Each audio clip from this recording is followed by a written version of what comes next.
Salam, hər vaxtınız xeyir olsun. Bugün sizlərə lahmacun hazır edəcəyik. Əvvəlcə xəmiri üçün 2 stəkan ilıq suyu qaba əlavə edirik. Sonra 1 çay qaşığı duz, 1 çay qaşığı quru maya, 1 çay qaşığı şəkər tozu əlavə edəcəyik. Bunları mən əvvəlcədən 1 stəkan içərisinə töküb 5-10 dəqiqə gözlətmişəm ki, aktivləşsin maya. Sonra onun üzərinə 6 stəkan un əlavə edəcəyik.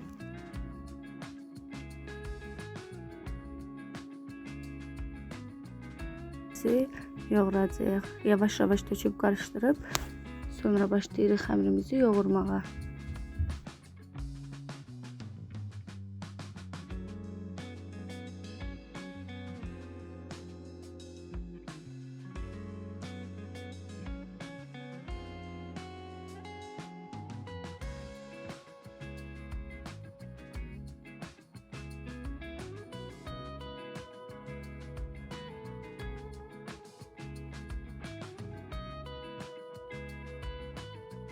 Artıq mənim xəmirim hazırdır. Gördüyünüz kimi çox boşda deyil, nə də çox da yumşaq deyil. Orta yoğurub qoyuruq mayalanmağa.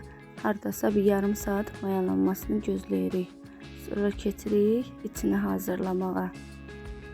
Lahmacunun içinə gedən ərzaqlarımız 4 ədəd soğan, orta ölçüdə 4 ədəd pomidor, 2 ədəd bibər, 3 diş sarımsaq, 1 cəfərin yarı hissəsi, 100 qram yağ, duz, istiyot, qırmızı pul biber, 1 qaşıq da tomat pastası. Hər birini tökürük, blenderdan keçirdirik.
Artıq görürsünüz, hazırda blenderdan keçirildi. 400-500 qram malatenin üzərinə və yaxud da qarışıq ola bilər. Üzərinə əlavə edirik içliyimizi. Sonra yaxşıca qarışdırarıq.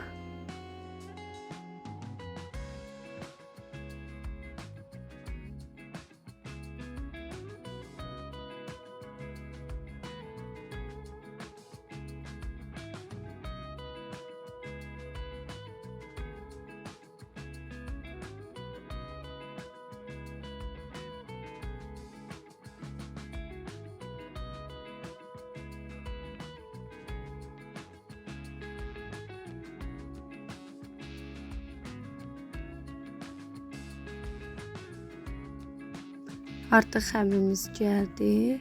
Başlayırıq lahmacunlarımızı hazır etməyə. Burada kündələyəcəyik. Mən çox böyük eləmirəm, orta ölçüdə götürürəm.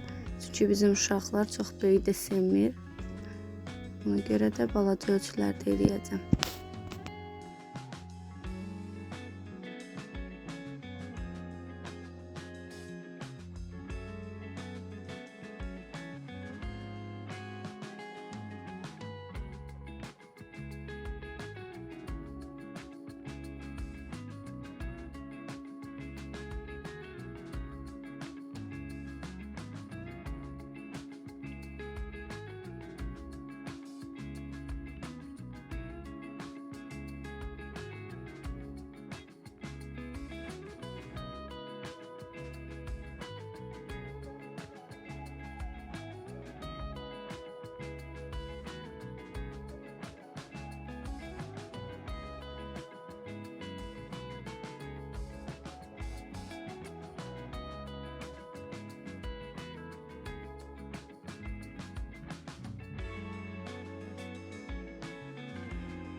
Bu dəfə sobada hazır etmək istədim.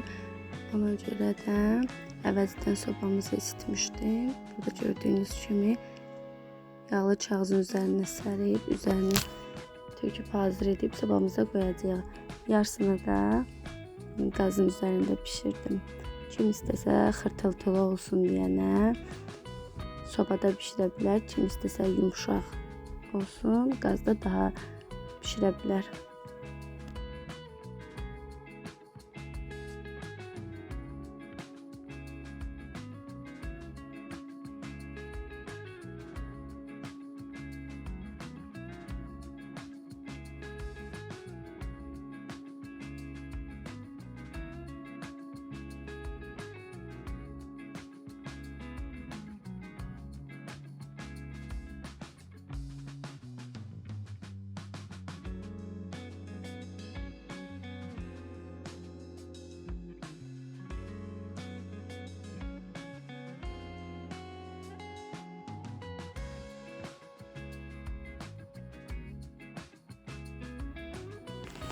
Artıq lahmacunlarımız hazırdır. Yanına limonla, cəfəri ilə servis edə bilərsiniz. Hazırlayan hər kəsə nuş olsun. Kanalıma dəstək olmağı, videolarımı bəyənməyi, zəng işarəsini açmağı unutmayın. Hələlik.